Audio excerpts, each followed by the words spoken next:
Hey there, if you're a dog owner here in Huntington Station, you know that getting some professional guidance can really make a world of difference. So today, we're going to walk through exactly how to find the right trainer for you and your dog.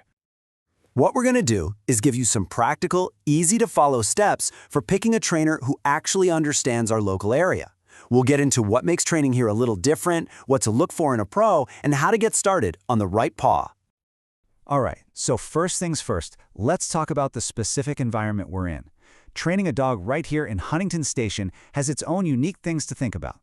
You know, a good local trainer gets that this is about so much more than just sit and stay. It's about real life. It's about teaching your dog how to handle a busy walk down New York Avenue, knowing the leash laws in our county parks, and making sure your dog is a good neighbor, which means managing things like barking.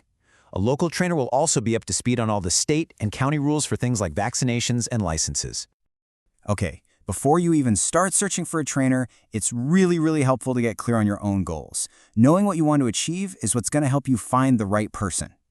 This one question can really narrow down your search. Are you starting from square one with a brand new puppy, just trying to build a solid foundation? Or are you trying to work on a specific challenging behavior that's already popped up? Your answer points you in very different directions. And that leads us to these two main paths. Puppy training is all about being proactive, setting your dog up for success with good socialization and basic manners from the get-go. Behavior modification, though, that's for tackling issues that are already there, things like fear or anxiety, and that often requires a more specialized skill set.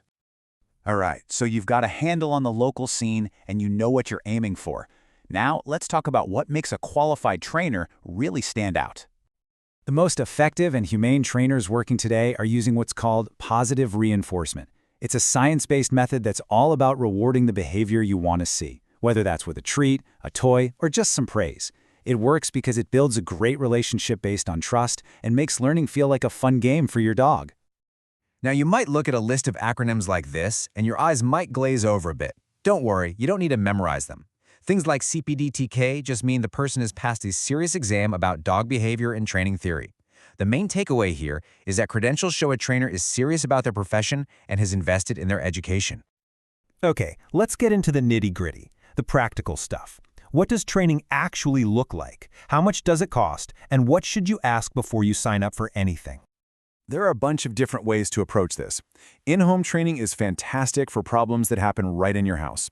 Group classes are great for practicing skills and learning to focus around other dogs.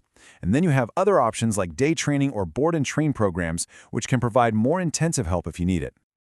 And of course, the big one, cost. It's a factor for everybody. Prices around here can vary quite a bit based on a trainer's experience and the service. So here's a general idea of what to expect.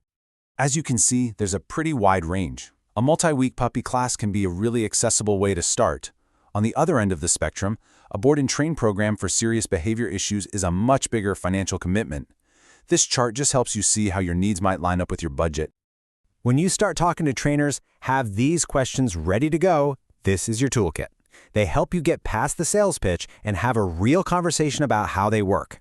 And that last question about working with your vet, that's really important for any complex issues like anxiety, where there could be an underlying medical reason.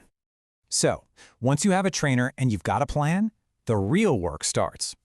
A huge part of that is practicing in the real world. And luckily, we've got some great local spots to do just that. Using these places makes training feel less like a chore and more like an adventure. You can work on a solid recall at Wingcoat Park without having to worry about your dog running off. The trails at West Hills are perfect for teaching your dog to walk nicely on a leash past all kinds of new sights and smells. It's all about making sure the skills you learn actually work in real-life situations. Because really, at the end of the day, the whole point of this is to have a dog that you can truly share your life with.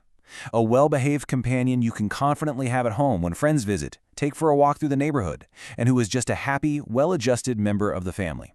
Best of luck on your training journey.